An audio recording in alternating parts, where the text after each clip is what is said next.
মহাপ্রভু যখন গম্ভীরা লীলায় সন্ন্যাস নিয়ে আছেন পুরী ধামে, মহাপ্রভু যখন শৌচে যেতেন, 5 বছরের একটা ছেলে ছিলেন, তার নাম গোপাল, জলপাত্র নিয়ে দাঁড়িয়ে থাকতেন। একদিন তাকিয়ে দেখছেন প্রভু আমার জিভটাকে দাঁত দিয়ে চেপে রেখেছেন। জিজ্ঞাসা করলেন, প্রভু তোমার কিছু হয়েছে? বলে, না গোপাল, কিছু হয়নি। তাহলে দাঁত দিয়ে জিভটাকে চেপে রেখেছো কেন? বলে, আমি তো শৌচে গেছি, বাহ্যে গিয়েছি মল ত্যাগ করতে, তা সেখানে যদি হরিনাম উচ্চারিত হয়, আমার জিহ্বা তো সর্বক্ষণ হরিনাম করে, তার জন্য আমি জিভটাকে দাঁত দিয়ে চেপে রেখেছি। ওই 5 বছরের ছেলের মধ্যেই ভগবান উদয় হয়ে বলছেন, প্রভু কেউ যদি শৌচে গিয়ে প্রাণ চলে যায় তাহলে কি নাম করবে না প্রভু? তাহলে তো তার আর শেষের দিনে নাম না করলে, সারা জনম নাম করলো, অন্তিমকালে নাম করলো না, নামীর চরণ পাওয়া হলো না প্রভু। প্রভু কহে, গোপাল যা কইলে, আজ থেকে তুমি আমার গুরু, আমি তোমায় গুরু বলে স্বীকার করলাম। 5 বছরের একটি শিশুকে গুরু বলে স্বীকার করলেন। 5 বছরের একটি শিশুকে গুরু বলে স্বীকার করলেন। মহাপ্রভু বিধান দিলেন, খাইতে শুইতে নাম যথাতথালয়, দেশকাল পাত্র নাই সর্বসিদ্ধি খায়। নামের কোনো বিচার দিলেন না। হীরাকে বললেন, বৃন্দাজিকে জল দান করবে, লক্ষ্য হরিনাম করবে, আমি আর এখানে থাকবো না মা, আমাকে এবার যেতে হবে নাম প্রচারে। বলেন, গুরুদেব আপনি চলে যাবেন, হীরার তো একদিন অন্তিম সময় আসবে, আজ নয় কাল। সারা জনম আমি যে কোন পথে ছিলাম আপনি জানেন, তাহলে শেষের দিনে আমায় পার করবে কে? আপনি চলে যাবেন ছেড়ে। বলেন, মা তোমার যদি গুরু ভক্তি থাকে, তুমি একবার ডেকো শুদ্ধভাবে, যাবার কালে একবার, শ্রী গুরুদেব তোমার শরণ চাই, তোমাকে দর্শন চাই, আমি যেখানেই থাকি জগৎগুরু শ্রী ভগবান আমাকে তোমার কাছে পৌঁছে দেবে।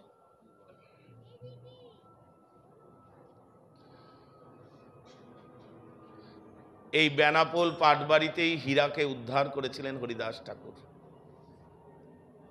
হরিদাস ঠাকুর যেখানে হীরাকে উদ্ধার করেছিলেন, সেটাই বেনাপোল বর্ডারে যে আশ্রমটি রয়েছে এখন, বিরাট, হাজার হাজার ভক্তরা একসঙ্গে বসে প্রসাদ পাওয়ার ব্যবস্থা, একসঙ্গে থাকার ব্যবস্থা, যেখানে হীরাকে উদ্ধার করেছিলেন হরিদাস ঠাকুর।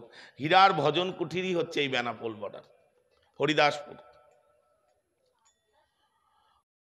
সোনাই নদীটা পার হলে ওপারেই আছে হরিদাস ঠাকুরের জন্মস্থানের হবি মোল্লার যে বাড়ি, সেই বাড়িটা রয়েছে, এখনো পর্যন্ত আছে, সেখানেও মন্দির।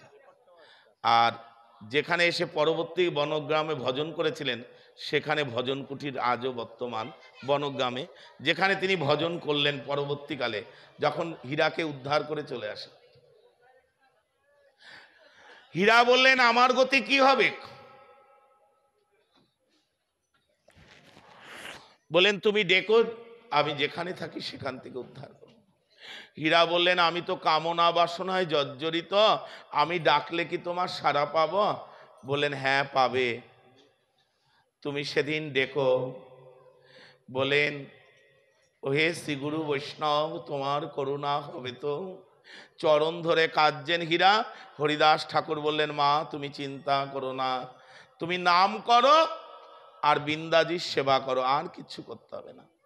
তোমাকে আমার শ্রী গোবিন্দ তোমার জন্য যত লাগবে তোমার উদরের সেবার জন্য পাঠিয়ে দেবে। তাই হীরা হলেন পরম বৈষ্ণবী। সবাই বললেন, পতিতা বৈষ্ণবী হয়েছেন, চলো যাই দেখতে। কত কত বড় বড় মহন্ত বৈষ্ণবরা এসে প্রণাম করতেন হীরার চরণে।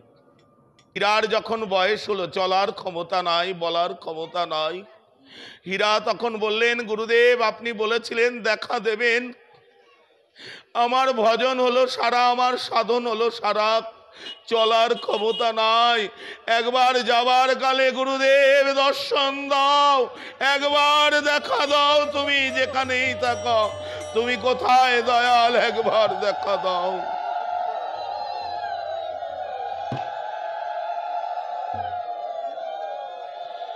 হীরা ভাসে নয়ন জলে, ওরে নয়ন যাবার সময় আমার গুরু দর্শন দিলি না, এই নয়নে আমার পাপ ছিল, যার জন্য আমার গুরু দর্শন হলো না।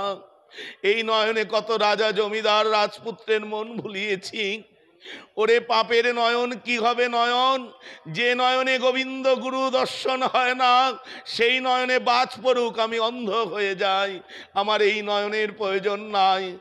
কুল গাছের কাটা আনতে গেলেন ভগবান, সব কাটা সরিয়ে দিলেন। কুল গাছের গোড়ায় হীরা চোখ ঘষছেন আর কাঁদছেন, গুরু দর্শন আমার হলো না যাবার কালে, আর কি পাবো, আর হবে না এমন জনম, একবার অন্তিম কালে তুমি দেখা দাও যাবার কালে। ওহে পরম করুণ পরম দয়াল পতিত পাবন শ্রী গুরুদেব। হীরার হাত ধরে কে যেন টেনে তুললেন।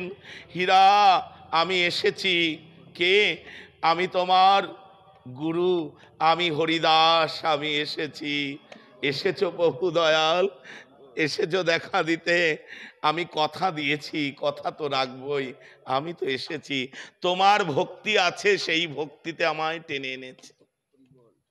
ভগবান সকল শাস্ত্রগণের কাছে সিদ্ধান্ত চাইলেন। সিদ্ধান্ত কি? ভাগবত বললেন, প্রভু আগে যা বলেছি সেই একই সিদ্ধান্ত।